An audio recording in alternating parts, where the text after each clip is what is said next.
Hello, and welcome to another episode of the Roll Wise Show, the place where we play games. Today, we're going to be playing a game called The Forbidden Lands. This is going to be a continuation of the series where we had created characters before. And so we have our two intrepid adventurers making their way through, raiding the Forbidden Lands, trying to find lost history, treasure, maybe create a keep, depending on how long we play. But we wanted to at least try the system, mostly because I wanted to try the system and see how it works as a hex crawler and see what I could learn from it to understand how that style of gameplay works. And I'm bringing these two along with me, hopefully, where we all can kind of learn a little bit about that style of gameplay. So we made characters. Let's go ahead and introduce our characters. Jeff, can you go ahead and tell everybody what character you're playing in case I haven't seen the creation episode? Sure. I'm playing Quercus. I'm a half-elf druid. Okay. And can you describe what your character looks like and give a little details there? Quercus is tanned. His face looks weathered because he spends most of his time outside. Looks on the thin side, but muscular, and wears earth tone clothes and has a green cloak. Okay. Nice. Brent, do you want to explain who you're playing? I'm playing Gruum Bearkiller, who is a goblin survivalist and hunter. Hunter is the actual class he's playing. But he's pretty foresty. And he's pretty he looks like pretty much like an average goblin, whatever they look like in this world. Except he was pretty much commonly wears furs and is dirty all the time because he doesn't really associate with people. He spends a lot of people out in the wild. And he was raised by wolves, so he has some wolf affectations. Fair enough. Nice. And so do you speak wolf too, or is that just it's a different game? I think. I don't think that's a actual language in the game. All right. So just so everyone knows, when playing Forbidden Lands, after you create your character, there's a few different ways you can obviously start. Now, there is a campaign, or at least one main campaign level thing that I'm aware of called the Raven's Purge. We're not going to be playing that. We're going to be kind of just dumping these guys into one of the most common locations in the Fang Woods that is typical for players to start. A little bit of the dark forest section of the Fang Woods, about a day or so out from a village called the Hollows, one of the miraculous places to survive through the blood mist. It's a very unique place, let's say. And if we visit the Hollows, we can, of course, dive into that more as we get there. Now, there are, since this is a hex crawl, we're going to be using a map. We're not going to show the map on screen per se, just because we like to do a lot of this stuff, theater of the mind. And I mean, if people want to see more of the map and more of our crawl through the hex stuff, we can definitely share that as we go through. That we have the technology. We could figure it out if we need to. So just let us know in the comments if that's how you would like to experience this playthrough of the Forbidden Lands. So right now, we're going to be starting our characters in Hex I-20, the suggested hex from the quick start, to let people know that we are basically 1 hex away from a river, 2 hex away from the Hollows, and several hexes away from a place called the Weatherstone. Now, the interesting thing is that since the Forbidden Lands were mostly inaccessible for hundreds of years, not only have things fallen into quite the sorry state, a lot of it is just it's mostly legends, it's history, it's not been experienced for some time, meaning that enterprising individuals can go through and really make a name for themselves. They can claim those treasures, that ancient knowledge for themselves. Kind of you can really get a good place for yourself, considering that that before you were really just kind of nobody. so as the world kind of wakes up, everyone is kind of going out there. I wouldn't say it's like a gold rush but I would say that there are people that are looking for these ancient treasures, these things long buried, in an attempt to set their legend in stone. So let me share with you real quick the legend of Weatherstone. And this is something that I think Jeff would probably know the most about. Is 10 generations before our time, the cruel king Algarod declared that Alderland had become overcrowded. He sought to expand his kingdom by leading an army across the mountains to Ravenland, where he fell in battle against the demonic hordes of the sorcerer Zygofer. And as he was lost, so too was the scepter of Nekhaka. There we go.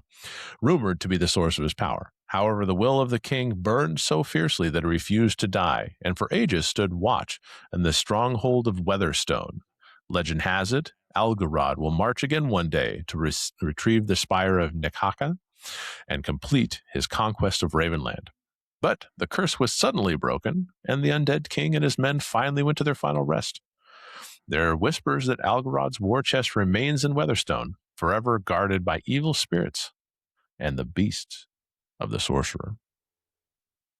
So since you guys are in the Fang's Wood, that's a kind of a legend that you're Fangwood, I'm sorry. That's a legend that you're all aware of. You kind of know at least the basic outlines of it. And so that's where we're at. Now I'm going to turn it over to you. You have now the ability to decide if you want to move hexes and kind of go. Now, just so everybody knows, in this game, you break up your day into quarter days. And so you can, and as part, when you select your items as part of your quarter day, you select things like hiking, looking out, playing Wayfinder and all those kind of things to make your way through a specific location. And yeah, that's kind of up to you.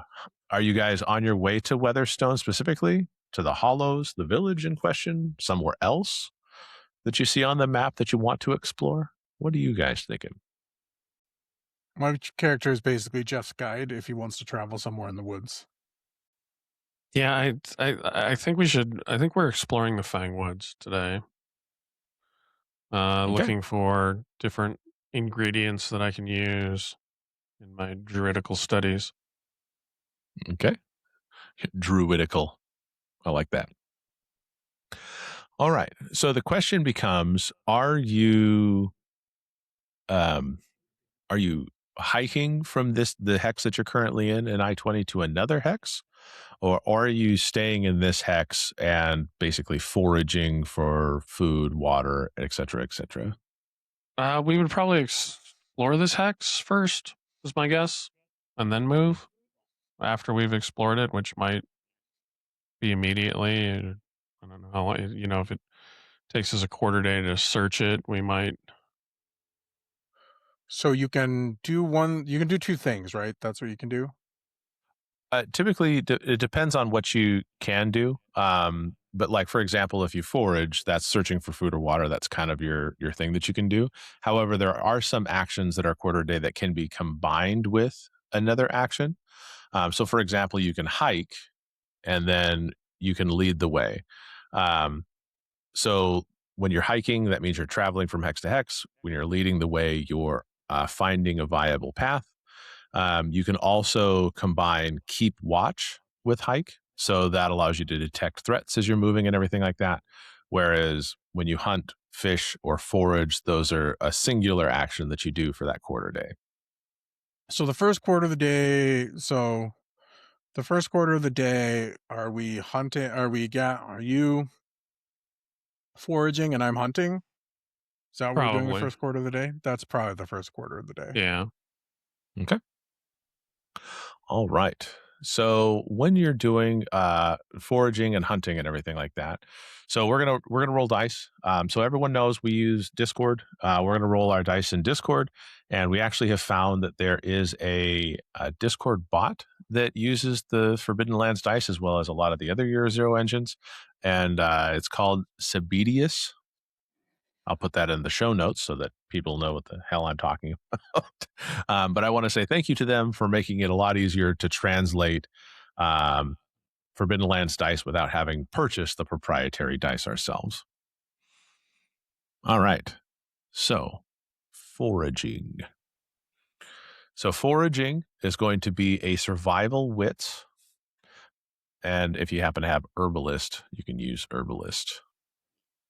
I'm looking. I kind of sort of hate that on this character sheet the skills are sorted by the attributes and not alphabetical, so it makes them a pain yeah. in the.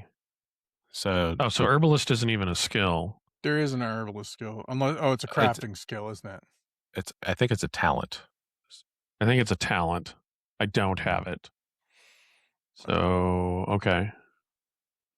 A survival skill. So wits is 5, survival is 1.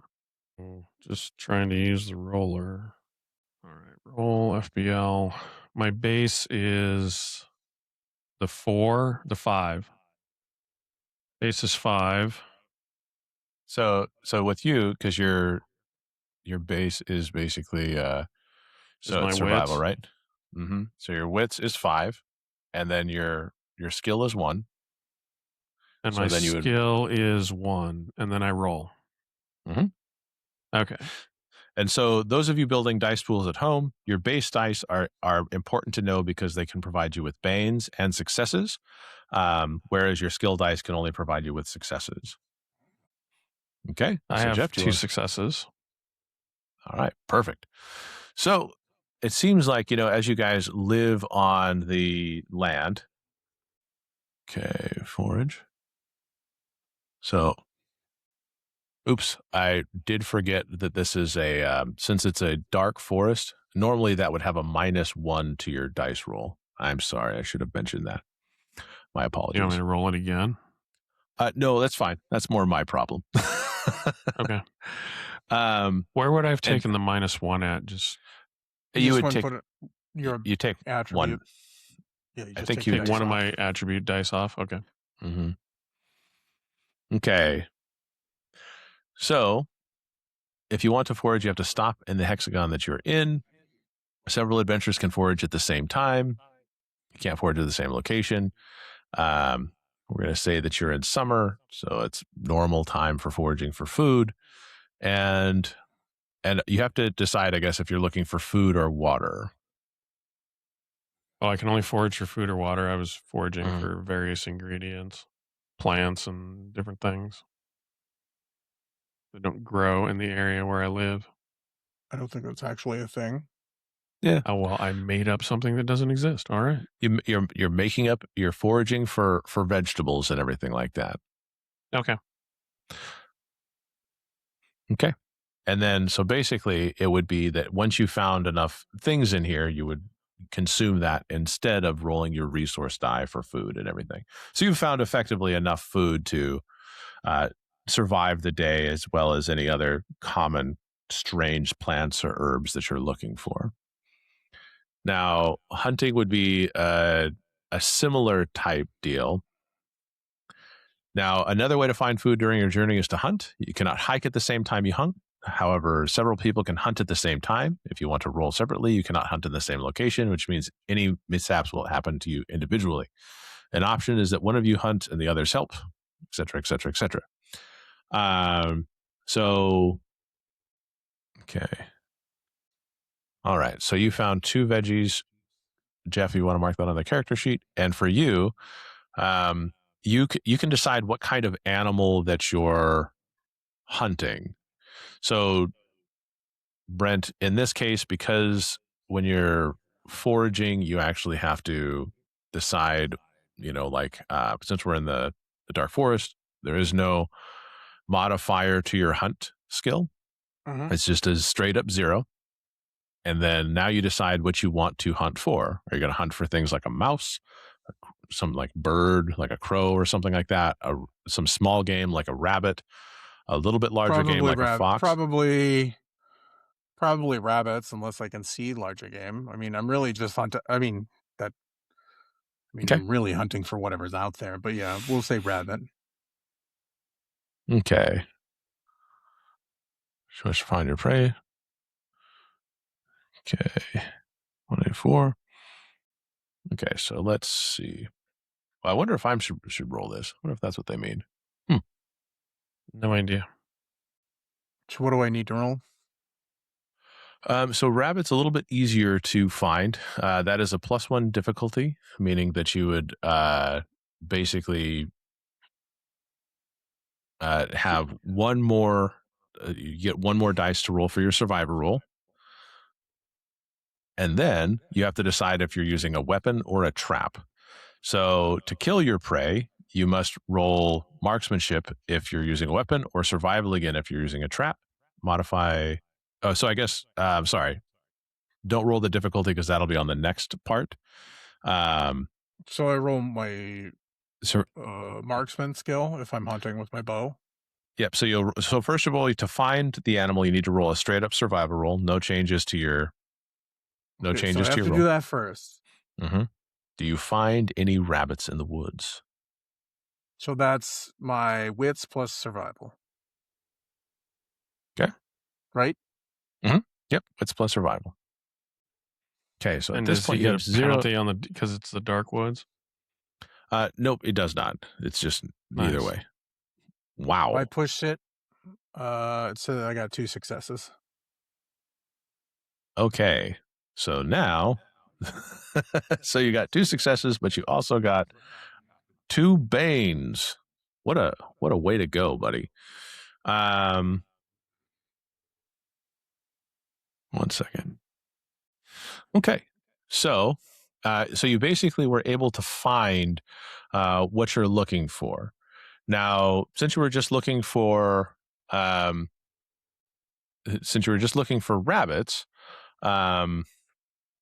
you're able to find the rabbits. However, there is a little bit of a mishap that can happen here. So why don't you go ahead and we'll just roll for 1 here. Roll 1d6 for me, please. Okay. Just a second. How do I roll 1 R? Is that the other way? Yeah, so in this one, if you just want to use the regular one. Okay, 4. so you rolled a 4. So basically, as you come upon your prey, you actually find that you yourself have become prey. You have stepped into another hunter's trap and are pulled up by a snare, taking you off to the ground with a zip. So I don't get the rabbit. The rabbit takes off there. But let me double check that. That makes. I thought No sense. One Because I was one second. successful. Pause. You got the rabbit, but now you're up in the air and you get to watch every predator in the area or scavenger in the area take your prey away. Well, that means we don't get the food, which would be I know. contrary to what the point of being successful at all is. Like, it would make more sense if I was just injured. Oh, my bad. So it looks like a mishap would be a total complete failure. That makes sense. Okay, so no, you don't get caught by another hunter's trap. My apologies. Okay, so a total mishap would be a complete failure. So you do find your rabbit. You can make your marksmanship attack in order to capture your rabbit. And you can kind of describe to me, how exactly does Gruum go about hunting this small prey? I mean, it's just general hunting, tracking around trees. As soon as I find a rabbit, just shooting it, because I'm trying to be as accurate as I can with my bow. So it's just general hunting. If anybody's been hunting before, it's pretty much always the same. Okay. Tracking, finding. That's why I'm kind of surprised they call out what exactly you're hunting, because usually it's just watching what you can, especially in an instance where you don't have to find anything specific. Yeah, in this case, I think I should have rolled a d6 first, meaning that basically how it works is that you would have stumbled upon a type of prey using the d6 table, and then you would have found the prey. That's probably that would make a little more sense. Yeah, because if you're just a survivalist out in the woods, you're gonna shoot whatever's there, not like look squirrels, for specific. Squirrels, rabbits, small game usually primarily. Mm-hmm. Wow, bigger game is hard to find.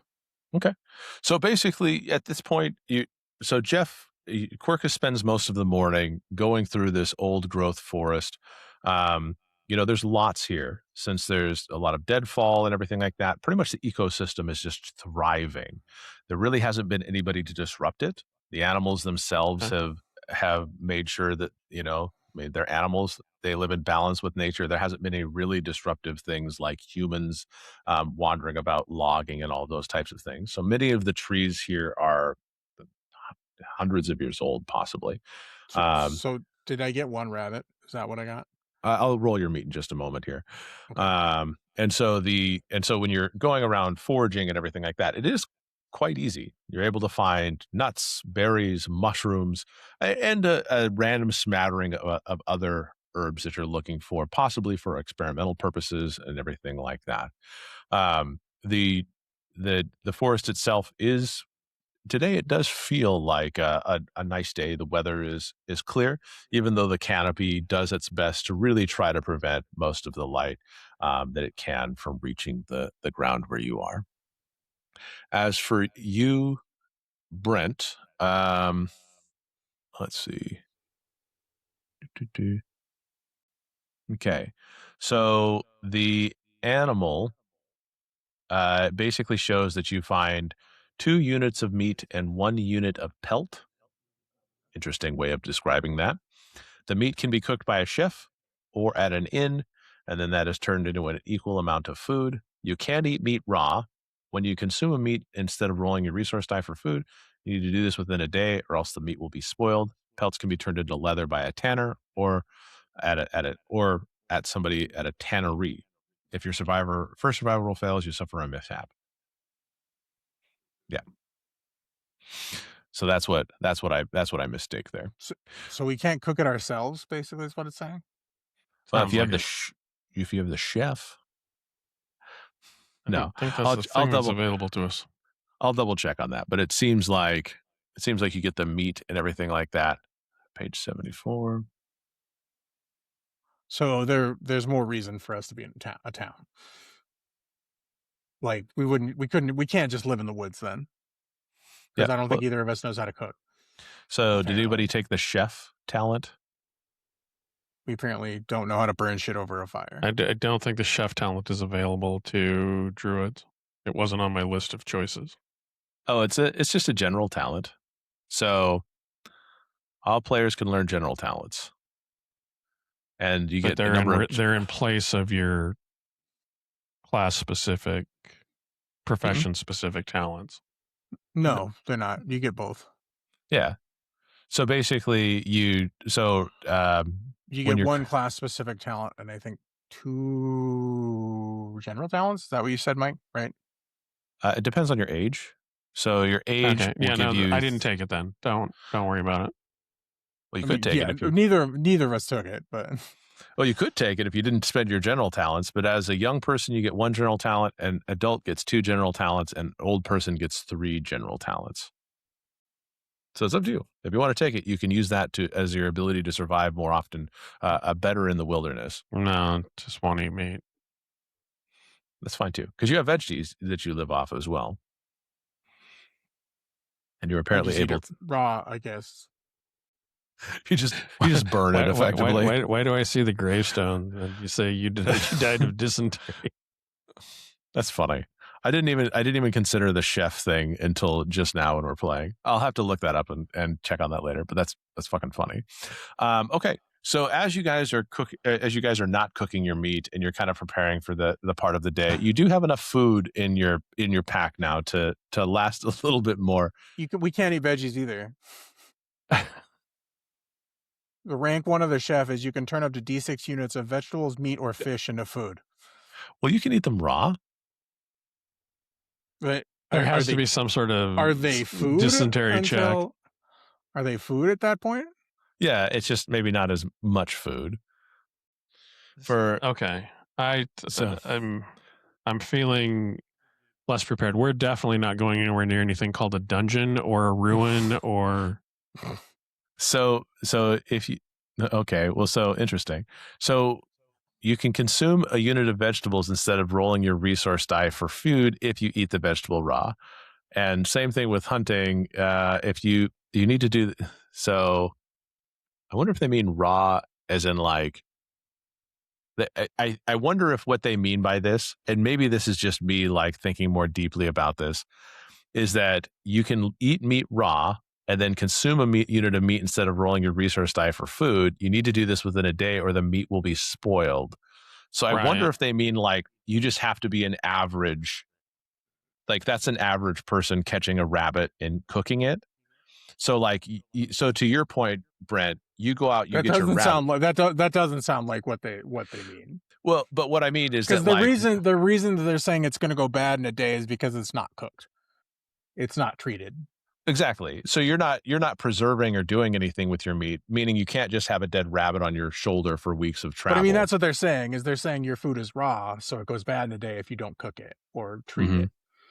So it's raw. It's not. Well, no, like but it's not. My point is cooked use at all. It's raw. No, but raw what I'm saying is raw meat. It is. So, but with your raw meat, so you guys would cook it before consuming it, I assume. I don't know if goblins cook their food. It says I don't have to, basically.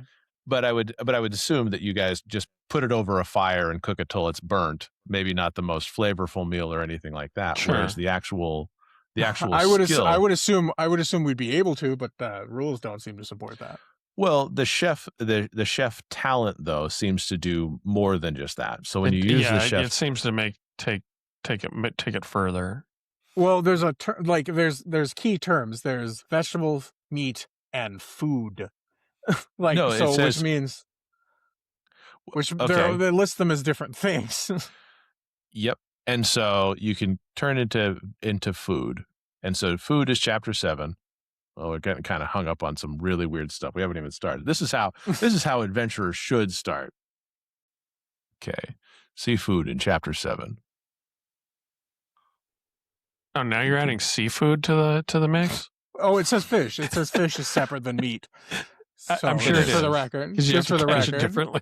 And none of them are food until somebody. They're not food until somebody turns them into food. Until someone takes it to a chef, which we can't just burn the shit out of it over a fire. Apparently, I'm assuming that that's what they mean by you either cook it that day or you lose it. Effectively, is what I believe. That's fair. Yeah, we don't have a way to keep it. We can't preserve it. Exactly. And so I don't think you're just like taking the rabbit and you're like, okay, little buddy, get in my stomach. I think you are. Well, maybe you are, Gruum, but I think in general, like they just say you catch the rabbit, you cook the rabbit, you sustain yourself. 7? Chapter 7, yeah. So the food part. But this is kind of we can deal with this tangent later. So already some mistakes. Successful. Well, this actually changes like our character concepts a little bit, because if we can't cook shit that we have, either we go to town a lot more often because we have to trade our meat and veggies to people who can give us shit we can eat, or one of us has to be a chef, or those are the two things, I guess, really. So let me just see here. Unless, like I said, I just eat shit raw, which raised by wolves, I probably you might. Yeah, no. I mean, you can. I probably would get sick though. Not if there's not a rule for it. Don't add rules if there aren't rules. If you don't have to make a roll to get sick because of raw meat, you eat raw meat. Okay. So we are caught up on this, but like this, I feel like this is kind of a big deal as to what we do in the world. Because the world's completely simulationist, so it changes if we can't do this. So here's what I believe it's trying to say, and this is just me learning the rules as we go, because this is how you should play, right? You can't memorize everything. At least I can't. No, maybe some people can. So this is a consumable. So food is a consumable. Consumables are food, water, arrows, and torches. You don't count individual units of these items. Instead, you are rated on a resource die. So each type of consumable has a box on the character sheet where you note the resource die for it. Every time you eat a ration of food, drink a ration of water, shoot an arrow, or light a torch, you roll the resource die for consumption. If it shows 1 or 2, you decrease the resource die by 1 step. When you roll a d6, now you're fully depleted. So when you find or buy a consumable, they're counted in units. A unit of consumables increases your resource die by 1 step. So this is what it's trying to say. It's trying to say you go out and you hunt, Jeff or Brent, and you find a rabbit. Okay. Now you have, when you get 2 units of meat, that meat has two options at the end of the day. If you don't have a chef, you just burn it, eat it. You have no way of really storing it. You can't really pack it along or else it turns into spoiled food. You could still eat it, but it could poison you as well. There is that chance. If you have a chef, that chef can turn it into a unit of food, meaning that it can increase your resource die so that as you travel about the Fang Woods, you roll your resource die, which now has gone up a step to D8, and now is harder to deplete because you have more food that was created for traveling rations. And that's what I believe ultimately this is trying to get at. So But I mean, ultimately what I'm saying is like this changes how we interact with the world. Because if we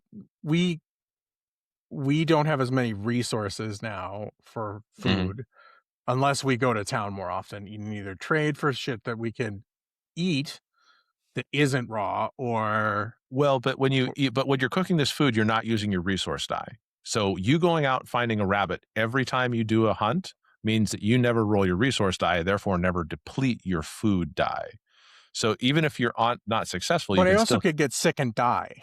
Well, if you capture like 40 rabbits and then, But like that, but like as far as a simulationist world is concerned, like we have to do something with the resource that we're gathering unless we want to get sick, because we will get sick. Is what you're saying. So we have to go into town more often. We can't just live in the woods unless one of us takes the chef talent. Correct. So if one of you took the chef talent, that could change a lot of how you play as well. Quercus. Yeah, no, it almost have to be me. Not saying you have to do it, but I'm just saying is it would lend, if you guys had the chef talent, that would lend to the more fantasy that you guys are more independent and wilderness based. Apparently, according to how the rules seem to play out. Okay, I'll drop one of mine and put in chef. So you remember, you still get a kin talent, you still get one of the druid talents, which you took Path of Sight, if my memory serves. Did you keep that one? Yeah, they all sounded about equally at level 1. So, I'm sorry I'm getting hung up on this, but I just want to make sure I have chef. Being this is a big part of the game. We're now a chef.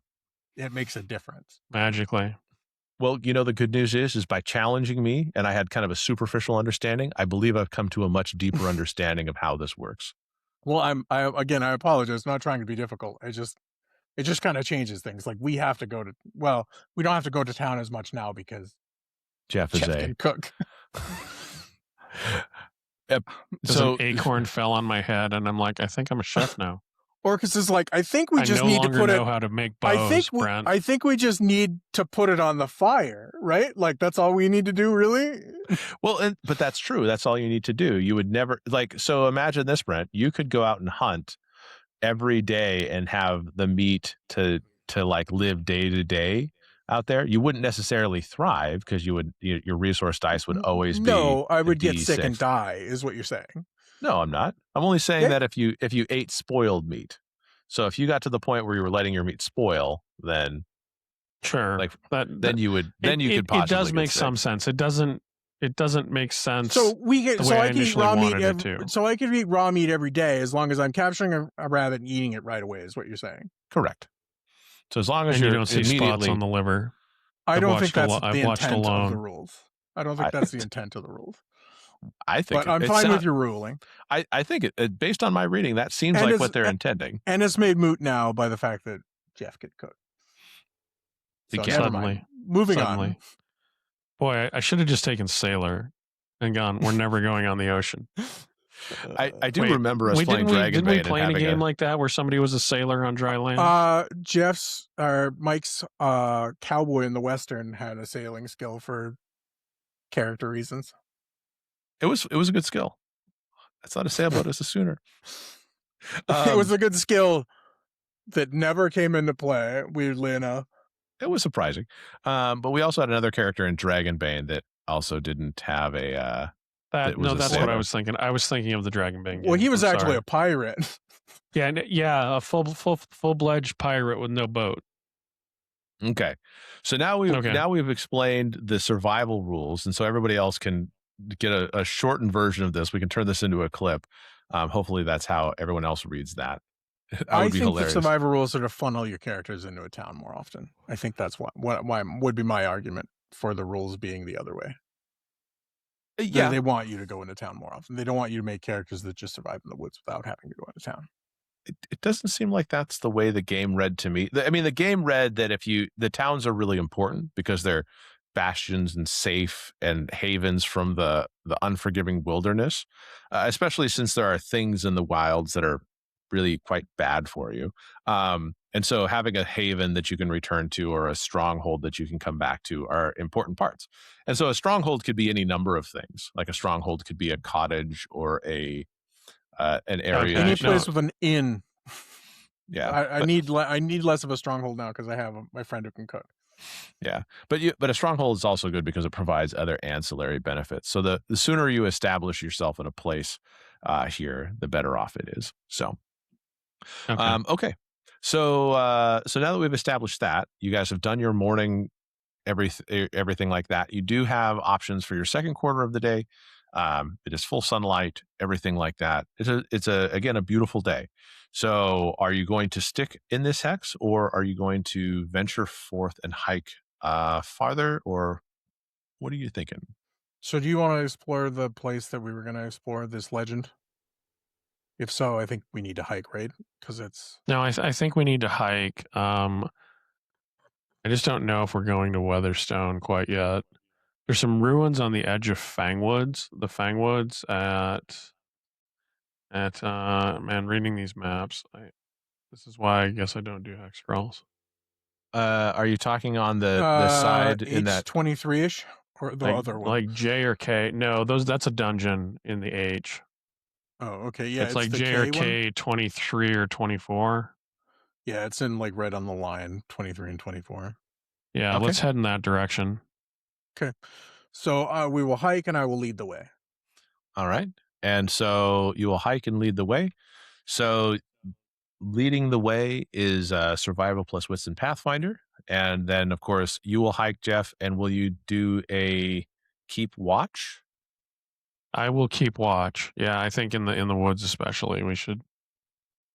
So you got Pathfinder, Brent? Gruum's a Pathfinder. Yeah. Nice. Survival, wits plus survival. My wits, which is good because neither of these are very good, I don't think. These aren't as good as the other. I'm at shooting, thanks. And what do I get for rank 1 in Pathfinder? 1 second. So if you have a rank 1 in Pathfinder, your survival roll is modified by +1 when you lead the way. Okay. So +1. So I have a 3 in wits, right? Yep, 3 in wits and 3 in survival, +1 for Pathfinder. So that's a total of 7 dice in my pool. Okay. Does math sound correct? Okay. So that's 0 successes. And still 0 successes, even after the push. Okay. All right. So what happens when you fail a lead the way roll? Done. I'm going to roll a D66. And Jeff, can you put together your keep watch? Here's where you roll a miss and you just die. Oh, I assume that's bad. So for those of you at home, as Gruum was leading the way, I rolled 2 white dice with skulls on them. It's a D66 chart, so it doesn't really mean that the 2 skulls are... Oh, you rolled an 11. I rolled an 11. Not two Banes. 2 banes. I didn't get 2 extra banes for whatever was going on. Did you roll, Jeff, or did I miss something? No, I don't know what goes along with keep watch. Oh, so scouting plus wits. So it's a scouting. Yeah. Okay, I have nothing in scouting, so I only get the 5 dice for wits. Mm-hmm. Okay. 2 successes, 1 bane. All right. So basically, when you keep watch, what that's doing is it's, as you may guess, it is trying to find something that might be a threat beforehand. Okay. Oh, I guess. Can I spend a willpower point? And wait, that's not. Why am I past level? What do I have? 1 second. Wait. Okay. I am path of forest. I can spend a willpower and just make mine successful. Oh, okay. So that's what I'm going to do. And I can roll. I can roll first, right? Or do I have to declare that before I roll? Most of the time it tells you. So, and just so people are aware, we are giving them some. We are giving them some. Oh yeah, you can roll first and spend the point if you fail. It says that right in the ability. Oh, okay, perfect. That's what it should be. Nice. I've given them some I willpower points succeeded. just to kind of play around with. Yeah. Okay, so you succeeded. All right. And if we get a bane, did you say we get willpower points? That's true, but only when you push on a roll. Well, yeah, but I've done that. Like remember my hunting roll was I rolled 2 banes on my hunting roll. And... Mm-hmm. Yep. So you would have gotten 2 willpower for that. Okay. So basically, as you're traveling through the woods, you find that the old growth it's gotten quite treacherous in some of the parts. There are some areas where you can definitely see that there's some loose and difficult terrain, areas that you probably would be trapped by maybe a little bit of mud or something like that. But you're able to navigate all those kind of kind of marshy bits that haven't had any proper drainage since it's basically just a creek that is spread out a little bit and all those kind of things. Getting to that hex, you find that the old growth continues out in front of you, and you know that you're wayfinding to those ruins that you're aware of because you were talking about that one that was on the edge of the forest, correct? On the edge, yeah. Okay. Jeff, as you keeping watch and everything like that, you really don't see anything that could be a threat. I mean, there is obviously natural things here that are a little bit dangerous, but as you can see Gruum kind of leading you through the woods without really any additional threat that you have to be aware of. You could hear the sound of the forest in the background, kind of keeping you company as you meander your way, heading in that. I have a question. Yes, southwest. How many hexes? We move 2 hexes? 2 hexes? You can or move 1? with the dark forest. You can move 1 hex per quarter day. Okay, so we haven't gotten to the ruins yet. We have to do that. No. 3 times. So in this case, so you're it's 3 away, isn't it? Well, I'm going to say it's 2 away. It would be. It kind of straddles. It kind of straddles one. Right. It's going to be that J23-ish area. So we need to do that. We need to do the same thing twice. So that would be first quarter. We were resource gathering. Second quarter, we were hiking, and I was leading the way, which puts us. Okay. That's midday. That's morning and midday. Mm-hmm. And then the third quarter is called what? Evening? I believe it is. 1 second.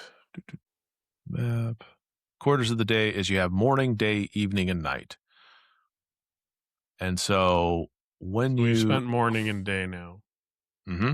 Mm-hmm. But we need to decide if we want to camp and then march camp in the morning. Evening or camp at night. So I probably want to start setting up the camp in the evening because night would be sleeping time. And that's why I'm checking, because we're not going to get there till tomorrow. Right. Yeah. I have to go all chef-tacular on the food. Okay. So as this suggests, when you do make camp, finding a good location for a camp, making a fire, preparing where to sleep, that takes a whole quarter of the day. Only one person rolls to make camp, but the others can help. You make a survivor roll modified by the quartermaster talent. If your roll succeeds, you find a sheltered and comfortable place to spend the night where you can all rest up before the next day's journey. If your roll fails, your camp is less pleasant. You can still set up camp where you can rest and sleep, but your GM makes a hidden roll. Da, da, da, da. And then, of course, you would spend 1/4 of your day in the resting phase because there is a Sure. rest. So sleep also counts as rest, sleep, whatever it is.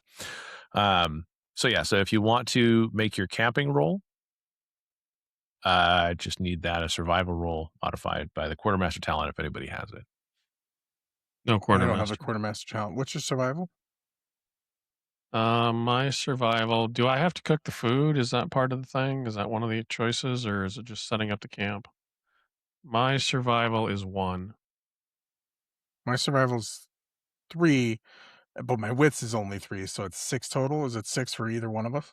It's 6 for both of us. I'm 5 and 1. You're 3 and 3.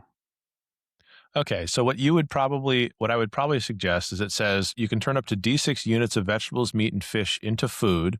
Cooking requires a fire and takes 1/4 of a day.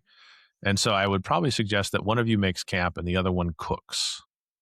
Because that seems so like I'm making camp and he's cooking. And I'll cook, yeah. Yeah, and he can't help me while he's cooking, right? It's just correct, because he's doing his own thing. There's my camping roll. 2 successes. Nice. Okay. And without pushing it, those skulls mean nothing. A lot of skulls in these dice rolls. I'm really appreciating No, you got this. 6 dice. You only need 1 success. You want to push it?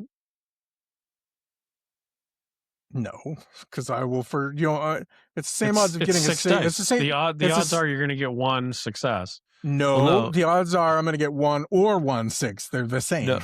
No, when you push, you only re-roll the dice that aren't skulls or successes. So you'd only be re-rolling 2 dice, and you'd have a likelihood of getting another willpower out of the deal, Brent. Let's say. No, I'm just gonna. Oh, that was me misunderstanding because I'd be We're just gonna pushing shit out of everything. We're just gonna accept this one. I have been pushing the shit out of everything, and it hasn't worked for me yet. Fair. Okay. Okay. So you were able to find basically a large tree. It's not really sure exactly what type of tree it is, but it is grown and kind of claimed its area. Its roots provide, its roots have definitely grown above ground, and they provide areas for you guys to kind of secure and keep yourself with your backs to the tree. The most dangerous approaches are fairly well covered, unless, of course, they were to come from the tree. But you're able to find and make camp. Jeff, for your cooking, you get to turn D6 units of food into, or D6 units of vegetables and meat into food. So if you want to do that for me, roll your D6, and then you can turn that in there. Oh, so all I have to do is roll a D6 on this one. Yeah, because that determines how much food you can make out of it, or how much you can convert to it. So probably if you're not able to convert all of it, you have food that might spoil if it's not. Wow. 6. So you're able to convert all of your stuff into, all of your units of food into, or all of your units of meat and vegetables into food. So you have 2 units of vegetables, 2 units of meat. So you each can bring up your resource dice 2 steps. That is rabbit jerky and vegetable jerky. Yeah, so that would put you at D. What are you guys starting at? D. I thought we started at a D8. Yes, that would mean you're at a D12. Wow, D12. It's impressive. I'll have to reread that just to make sure I'm doing that right next time. Okay, so you guys are camping, and you're spending your night in the woods. How do you guys typically spend your time in the woods together? As you break bread, you're gonna both have to roll your food check here to consume your food and all that stuff. But how do you guys normally spend your time? So I have a mechanics question. We can't. So when we move into the last quarter, where we're resting, we can't watch at the same time as resting, right?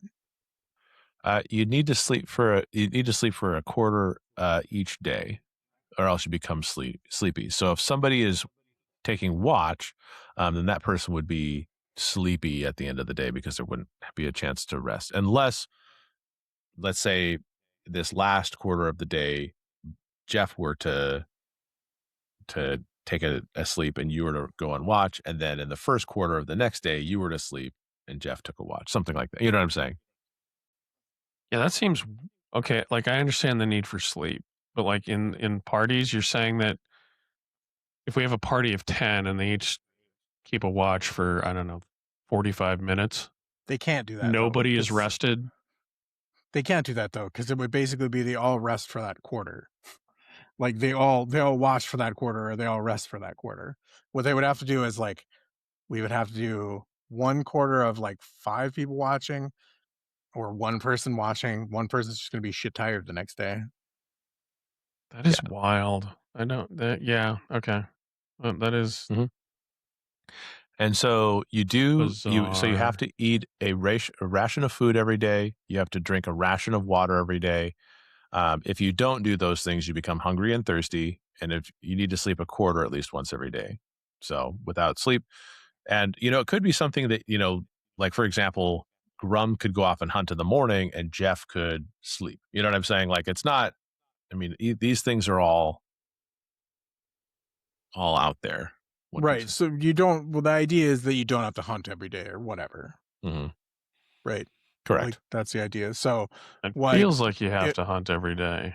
It does, but I mean, logistically, the reality is that's what you would do if you were surviving in the woods. You would hunt every morning, then do your travel, then do your camp, and then do your night. And we would split watch, like we would, but we can't. Mechanically, we can't split watch.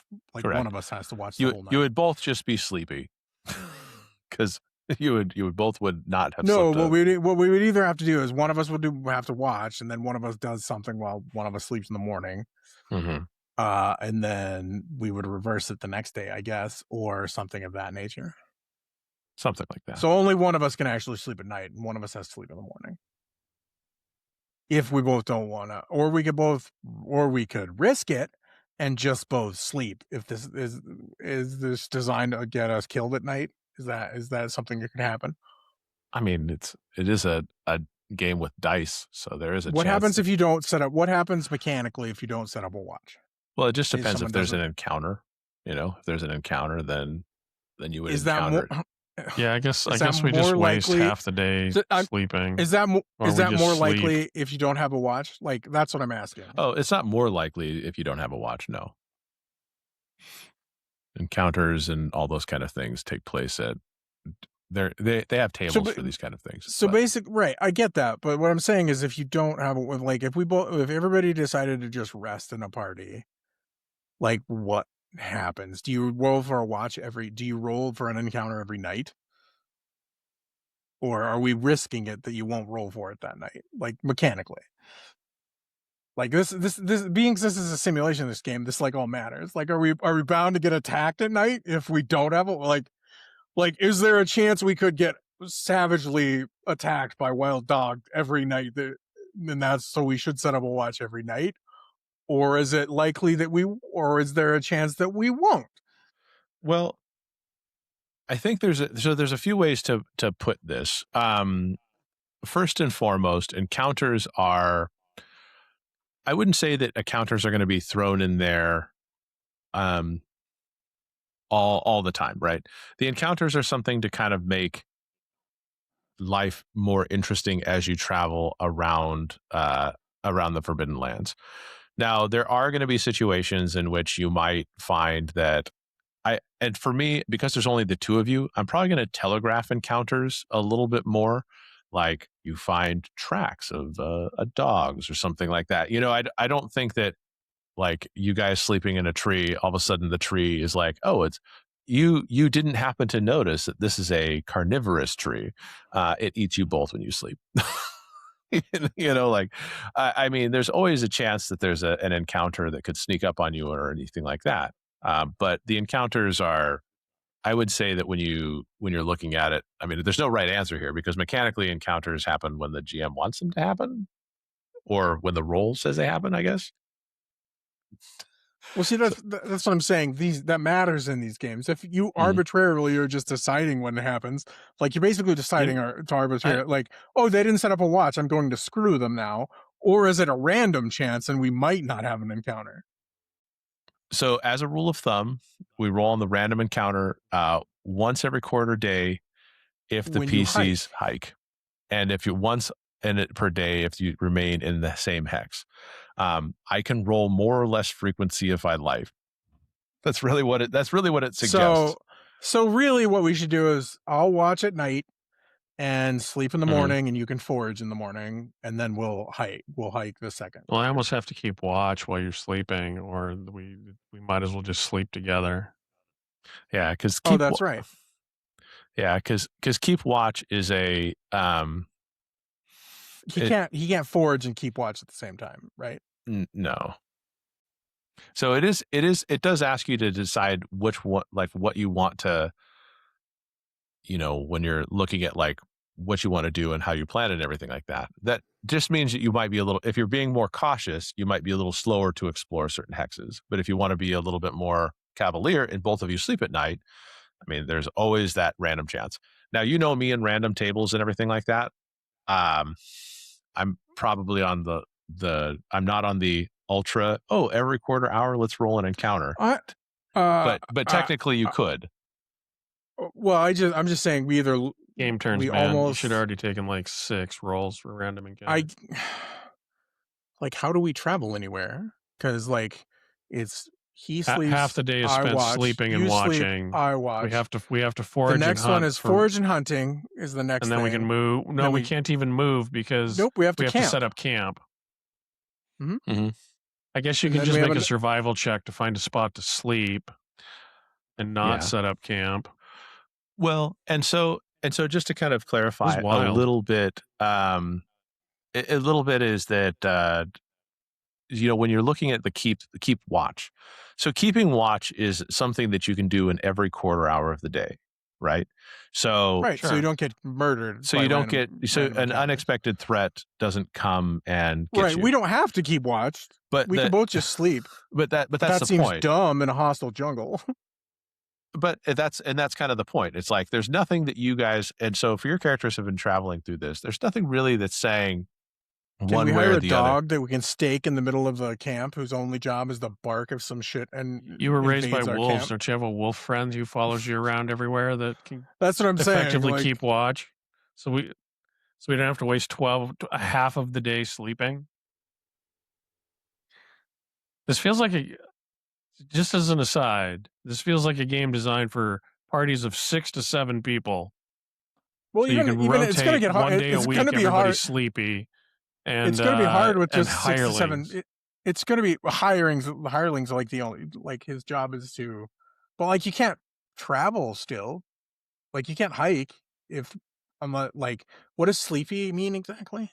Oh, what does sleepy mean exactly? It's not great. I just looked it up. How bad is sleepy?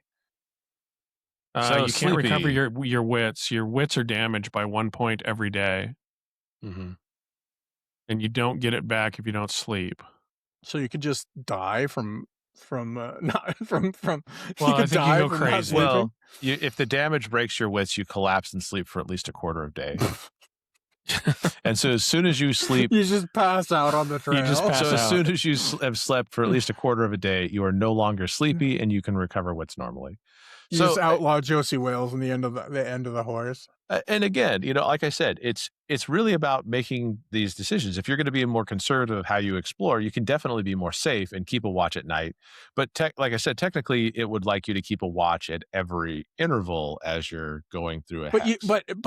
But as long as you're not resting, you can do watch and hike at the same time. You can, but you can only hike 2 times during the day. So like as you were foraging, you weren't keeping watch, which means that if I had rolled an encounter, that would allow the encounter. We probably would have gotten dead, possibly ambushed you or something like that. Because obviously you guys are split up too, doing your 2 different types of foraging. Yeah, we were split up. So I say we just sleep tonight. So the point is that you can. Being asleep sounds worse if something happens than being up and active. And I would argue that if the game doesn't account for that, that's something that should be house ruled. It just means that, like I said, you have to decide how you guys as players want to parse that out. And don't get me wrong. If you have a bigger group, obviously having a bigger group allows you to Like It one would still person, suck for somebody. Like it could. Yeah. somebody's always like, there's always going to be a person that either doesn't sleep at night and then sleeps in the morning, and then somebody has to watch them, or like it's always going to suck for somebody. Or they just don't sleep. Like I said, if you have 7 players, one day a Mhm. week, everybody's tired. Yeah, Yeah. everybody's sleepy, I guess. Yep, it's their night, but and it's- I mean, but that simulates having like a small mercenary band, right? There's that always that you had watch last night, you're tired. Well, Yeah. no, because that's not what reality does. That's not what reality would be. Well, then everyone would be tired because everyone gets less sleep. It wouldn't be broken up into quarters like that. I'm just saying. Okay, but yes, so there are risks and rewards for doing either way. So yeah, I guess we both just sleep. Yeah, I think we're going to take the chance tonight. We'll gamble tonight. Now I almost feel like I have to know. And now you can make the choice because it's completely Now, arbitrary. since it's a quarter of a day, you can make like 4 rolls during the night if you want to. No, I wouldn't do that. But you can. But basically, as you said, it's not. It's, like I said, it's not completely arbitrary. But the DM does have an ability to choose if it's a little more frequently or not. And it's like the point is they have tables that you roll on. So, for example, if you're in a dark forest and you roll 2d6. Oh, I saw the table. It's basically, but rolling on those tables is a GM choice. So it's basically how much does the GM want to screw you? Oh, you don't have a watch? Oh, you're definitely getting a random roll tonight. We could. I mean, and some GMs might roll more frequently for the encounters than others. I feel like that. I don't feel like 20 encounter rolls a day is necessary, or because I mean, the funny thing is that when you look at the encounters that they provide in the books, there's only so many encounters that they provide within the books too, right? So like, right. if you roll in the dark forest, I mean, they only really give you 5 at 6 encounters to work with. So okay, so we're just sleeping tonight. We're gonna assume this horrible swamp is safe for us to just sleep. It's not a horrible swamp. Yep. It's just it's an old growth forest. I thought you said there was a swampy area. No, there's like you avoided an area that had basically kind of gotten a little muddy because there wasn't proper drainage, deadfall and all that stuff had caused that. I was just trying to imply that you had avoided a hazard hiking and a beehive. We found a decent spot. Okay. Exactly. You found a decent spot. You get stung by bees, Brent. Take that. I assume that's how I'm going to wake up at night. Then I'll be sleepy. Then I'll be sleepy and hurt. For some reason, you've decided to put yourself in a nest of bullet ants. Have fun. I succeeded, so we know for a fact that didn't happen. I may have a different mishap because we didn't set up watch, but I do not have a camping mishap. Thank you very much. It's fine. It's fine. Okay, so you guys set up camp. Like, when you're sleeping and everything like that, it is a restful night. The weather is fine. It's cool, considering that it was a summery day and everything along those lines. And you have successfully discovered some of the more basic survival mechanics of how this game works. Okay, so that's day one. Now, knowing what you know now and how you travel with the game and everything like that, the morning comes, birds, awaken you from your slumber. It's early in the day. So do we have to roll eat and drink? Is that what we have to roll? Oh, yeah. I don't think we rolled for water yet. So you have to roll eat and drink. Yeah, at least and when once do a we day. lose? When do we lose? So if you roll a 1 or a 2 on either of those dice, it goes down a step. So your food dice have both been increased to D12 because of Jeff's masterful chefing. And then, or at least unless I missed something. Right. So technically, we only really have to hunt if we roll a 1 or a 2. Well, I mean, not really. I mean, you could, if you roll a 1 or a 2, it just takes you down a step. So having a D10 worth of supplies is still a good amount. Right, but what does having food do for us? I guess is what I'm saying. Well, if you eat food, you're not hungry. Hungry is a status, right? So you have hungry, thirsty, and sleepy. So if you do not eat food, you become hungry, when you're hungry, you cannot recover strength in any way except through magic, but you can recover other attributes. You do suffer 1 strength per week. And did we lose units of food then? Well, No, I have. So Jeff not rolled resource dice, but actual units. Because because units of food then doesn't. we don't need then we don't need to hunt because we just have food. That's what I'm saying. We just have food, yeah. I don't understand. We just have food that we never run out of now. Well, unless we roll a 1 or a 2 and then our dice goes down. Correct. So if you roll a 1 or a 2 on a D6, if your D6 breaks, then you're out of food. Correct. So Jeff, so we have to roll a 1 or a 2. So Jeff rolled so you each rolled a D. Jeff, I should have rolled a D8 for the water, but I rolled a D6. Okay. So just to use yours, Jeff, you rolled a 7 for your food. That means your dice stayed the same. Right. Brent, you rolled a 10 for your food. Dice stayed the same. Same thing with both of those. So that means the amount of resources you have, instead of tracking each individual unit, which they're only doing with units of meat for the chef skill, is to basically say, you have this amount of food left. You haven't really taken too much of your stores out. But you do run out of food if your steps go down. And as you can tell, when you get down to D6, you have a higher chance of running out of food than if you have a D12. Right. Right. And that's technically when you should hunt, is when you when we should hunt, is when we start getting towards damage dice. Correct. Because you should, and so when you forage for water. So that's why I'm saying that this matters is because that means you don't have to hunt or forage every day. We were kind of under the impression that every morning we spend. I was under the impression, I don't know if Jeff was. I'm not. A little bit, sure. Was that you need to hunt or forage every day? That's fair.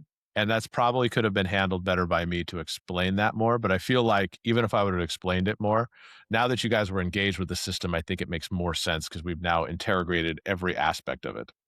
But I mean, this is important. This is important in a game that's this simulationist. Like, it's very granular on doing these things. Like, these are things that you need to do. So you need to understand them. And you need to understand, like, the statistics of what's going on. It's true. To weigh your judgment. So I'm not intentionally being indifferent. I just want to understand. I'm just reading them. It kind of does, and I'm not meaning that. But just reading them doesn't really tell us all of the...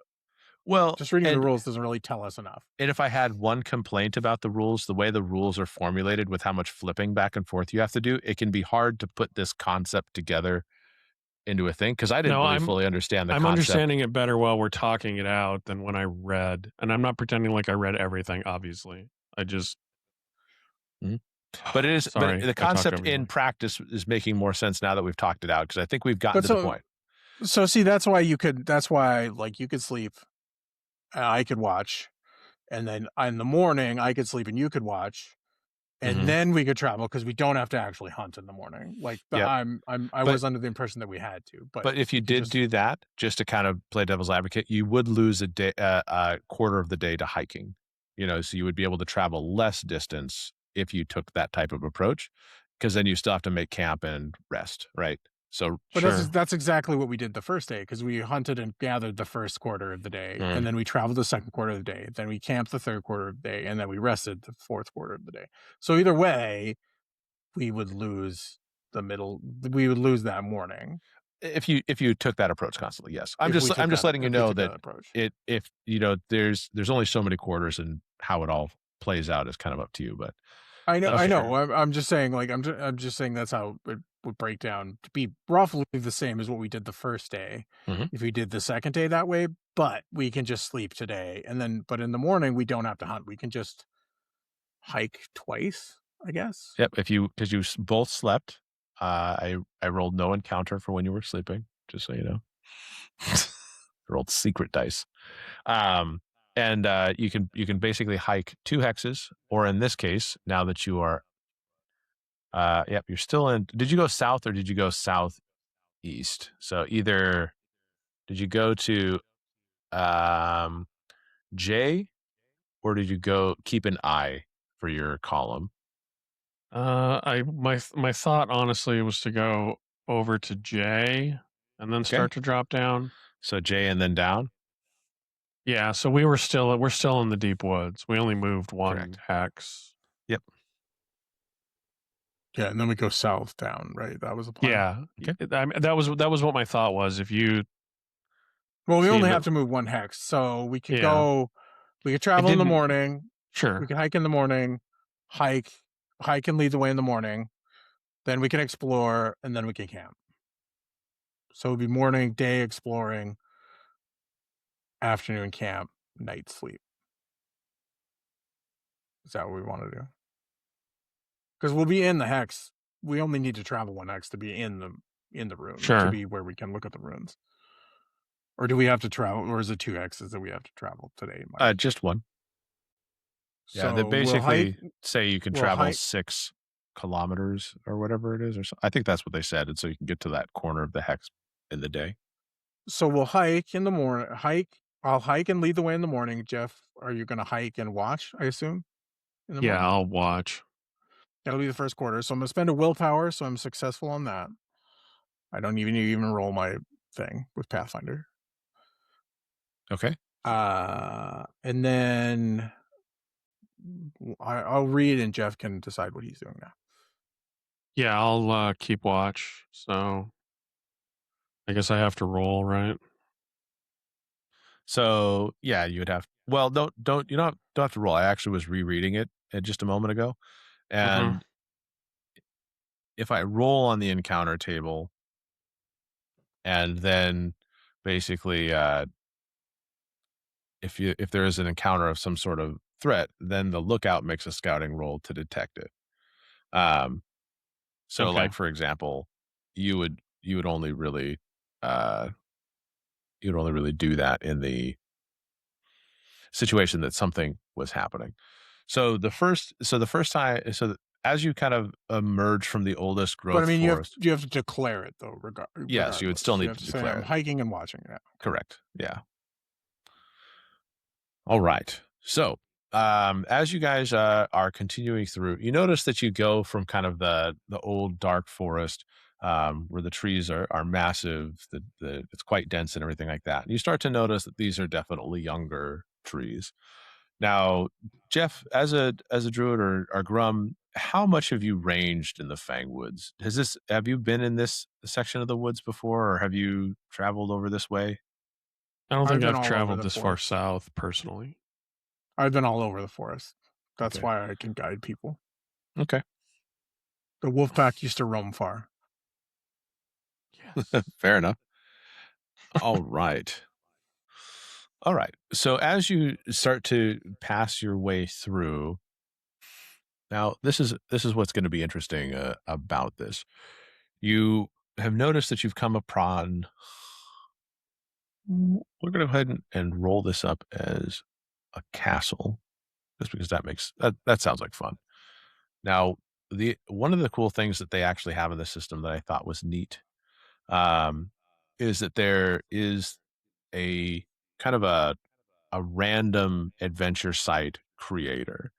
And so as you guys emerge from the woods, you see an area around this that had been cleared. You notice that inside this area, next to the clearing, a ways down, you can in the distance, you can see kind of the land open up into, what do they call that here? They call that hills. Yep, that's hills. So it opens up into the hills, and upon one of the larger hills, you can see what looks to be the ruins of an old castle. Probably, it looks like it's probably was an old keep of sorts.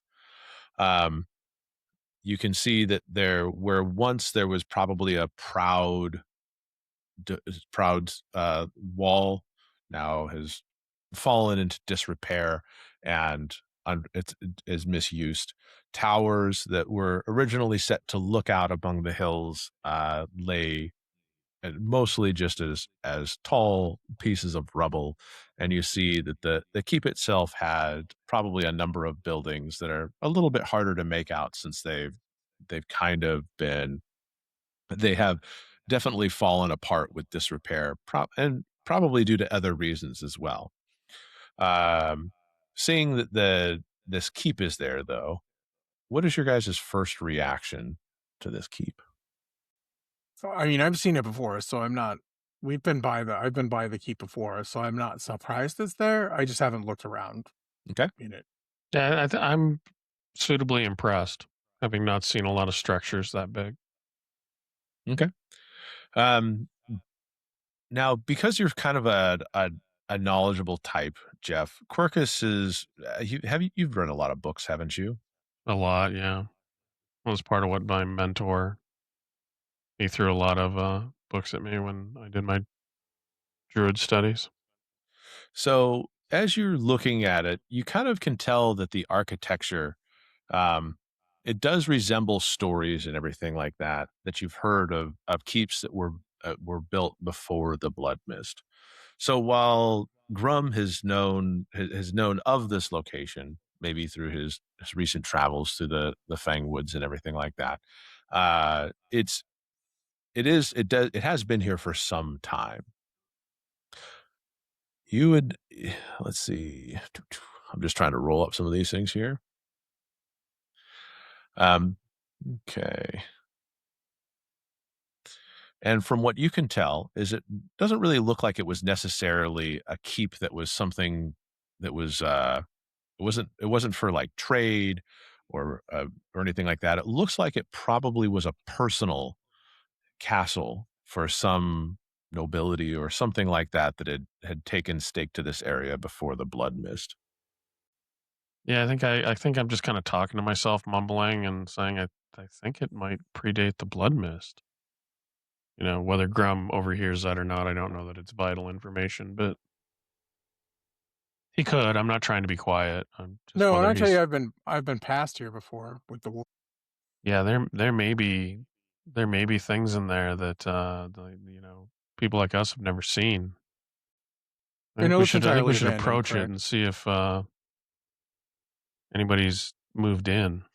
Yeah, we should explore it for sure. Okay. There may be things to trade. So as you come upon it, as you come more closely to the keep, you can fairly quickly see evidence of probably why this fell to ruin. So many years ago. It looks as though while many of the stones are now covered in moss and other things, vines and plant life, uh, you can definitely see that some sort of fire had ravaged many of the main buildings. It took out the roofs and probably was the reason that eventually it was abandoned, especially if this fire happened anywhere near the time of the Blood Mist. Okay. Do we see any signs of any recent activity? Okay. 1 second. Okay. Sorry. Sure. 1 second. So as you get more closely, more close to the place, um, and this is something because as we had said that Gruum has traveled through this area, you do notice that something about it does seem amiss. It does seem as though there are things that would indicate that it may be lived in, may have been lived in. Those are important. Um, 1 second while I put this in. That's hilarious. That is like my favorite. That is my favorite table I've ever seen in my entire life. I'll tell you guys after what it is. And I think we'll probably end it here, just because I know it's kind of getting a little bit late. But you can tell that as you get closer, this has been kind of turned into a makeshift den. You're not exactly sure for what, but you do see the carcasses of animals and everything like that that kind of litter the courtyard where you would see there. You also see makeshift areas where Like feces still like shows the fresh carcasses, what's that? like fresh carcasses. Fresher, yeah. Like you would not, without getting too close to determine the exact age of each one, but you could tell that they were recent. They're Um, not just bones. they're not just bones. There's meat that's been ripped off of them, and the meat has attracted all kinds of flies and other types of as things. Sure. Okay. And with that, we will go to the mystery of this keep when we get back. So that's the first session. It does seem as though I think if I'm going to write my what do you need to prepare for your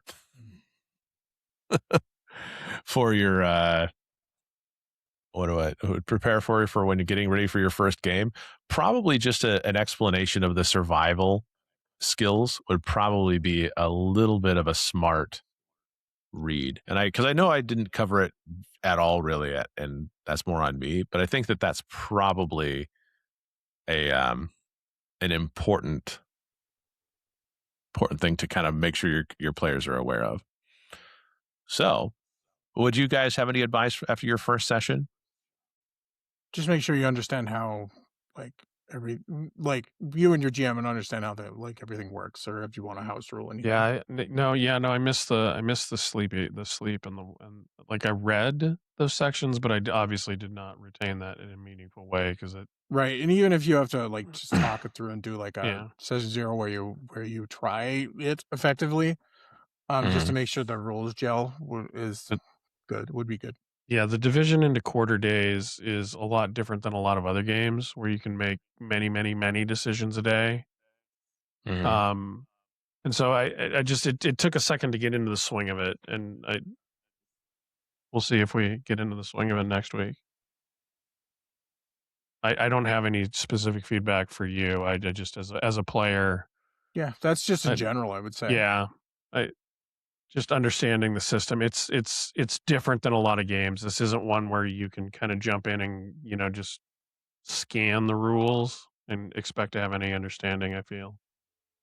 Yeah, it feels like this one. It takes a little bit of preparation from everybody involved. But you know what? I think now that we've got a little bit of that sorted out, and we've got some of the kinks, because when you meet the rules for the first time, sometimes you have to go, did I really actually understand what I just read there? Sometimes the answer is no, because once you say it out loud, you go, oh, I don't think I understood that at all. And if one person doesn't understand how it's reading, I mean, remember the GM's decision is the final say, is how they read it's what's important. All right. So that is our first session of Forbidden Lands. We are not playing any sort of adventure or anything like that that's pre-generated, and that's kind of not how this game is designed. You can definitely do pre-generated adventures in Forbidden Lands, but it really is about exploring the world and kind of creating your own connections with the lands here. And I think that's interesting. I like the idea of it, and I think now that we've got some of the mechanical components on the background sorted, those will take up less time. And I think a knowledgeable party about how the system works and everything like that will eventually get through those types of decisions very quickly as you're traveling around. And this game promises to be if you really wanted to, you could make it a very dense game, I think, in terms of the number of encounters you do, the types of adventures you have. But I also think that could really wear down your party very quickly. So I think there's a pacing thing you have to be careful with.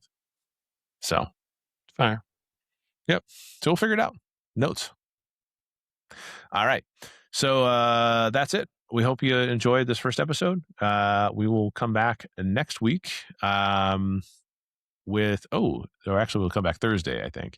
And then we want to kind of prepare people that if you made it this far in the recording, you got through all the grumbling about different components of the game and all that stuff, then we will be interviewing a guest next Monday. So we'll be interviewing Matt from Dice Geeks and talking about his new book, The Prepared Player, kind of relevant to most discussions we have. So, Jeff, do you have anything you want to add? You can, if you have any questions for us, have any comments about the game, you can find us on most social media platforms. We are at Rollwise. You can email us, rollwiseguys@gmail.com.